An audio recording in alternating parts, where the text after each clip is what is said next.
हमारे चैनल भक्ति भजन संग्रह में आपका स्वागत है। षटतिला एकादशी व्रत कथा। एक समय नारद जी ने भगवान विष्णु जी से यही प्रश्न किया था और भगवान जी ने जो षटतिला एकादशी का महात्म्य नारद जी से कहा सो मैं तुम्हें कहता हूँ, ध्यान पूर्वक सुनो। प्राचीन काल में मृत्यु लोक में एक ब्राह्मणी रहती थी। वह सदैव व्रत किया करती थी। एक समय वह 1 मास तक व्रत करती रही। इससे उसका शरीर दुर्बल हो गया। यद्यपि वह अत्यंत बुद्धिमान थी, उसने कभी देवताओं या ब्राह्मणों के निमित्त अन्न या धन का दान नहीं किया था। इससे मैंने सोचा कि ब्राह्मणी ने व्रत आदि से अपना देह शुद्ध कर लिया है, अब इसे विष्णु लोक तो मिल ही जाएगा। परंतु इसने कभी अन्न का दान नहीं किया, इससे इसकी तृप्ति होना अति कठिन है।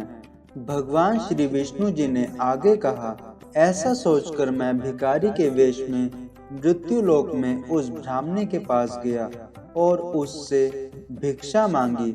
वह ब्राह्मणी बोली, महाराज किस लिए आए हो? मैंने कहा, मुझे भिक्षा चाहिए। इस पर उसने एक मिट्टी का ढेला मेरे भिक्षा पात्र में डाल दिया और मैं उसे लेकर स्वर्ग में लौट आया। कुछ समय पश्चात वह ब्राह्मणी भी शरीर त्याग कर स्वर्ग में आ गई। उस ब्राह्मणी को मिट्टी का दान करने से स्वर्ग में सुंदर महल मिला, परंतु उसने उस घर में अन्न आदि सब सामग्रियां कुछ ना पाया। घबरा कर वह मेरे पास आई और कहने लगी कि भगवान, मैंने अनेक व्रत आदि से आपकी पूजा की, परंतु फिर भी मेरा घर अन्न आदि सब वस्तुओं से शून्य है। इसका क्या कारण है? इस पर मैंने कहा, पहले तुम अपने घर जाओ, देव स्त्रियां आएंगी तुम्हें देखने के लिए। पहले उनसे षटतिला एकादशी का पुण्य और विधि सुन लो, तब द्वार खोलना। मेरे ऐसे वचन सुनकर वह अपने घर गई। जब देव स्त्रियां आईं और द्वार खोलने को कहा तो ब्राह्मणी बोली, आप मुझे देखने आई हैं तो षटतिला एकादशी का महात्म्य मुझसे कहो। उनमें से एक देव स्त्री कहने लगी कि मैं कहती हूँ। जब ब्राह्मणी ने षटतिला एकादशी का महात्म्य सुना तब द्वार खोल दिया।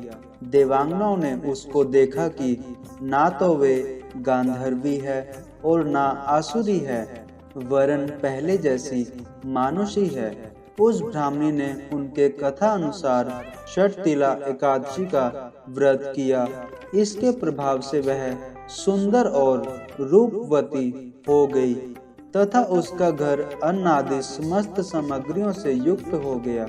अतः मनुष्यों को मूर्खता त्याग कर षटतिला एकादशी का व्रत और लोभ न करके तिल आदि का दान करना चाहिए। इससे दरिद्रता, दुर्भाग्य तथा अनेक प्रकार के कष्ट नष्ट हो जाते हैं और अंत में मोक्ष की प्राप्ति होती है। आज हमने आपको षटतिला एकादशी व्रत कथा और उसके महत्व के बारे में जानकारी दी।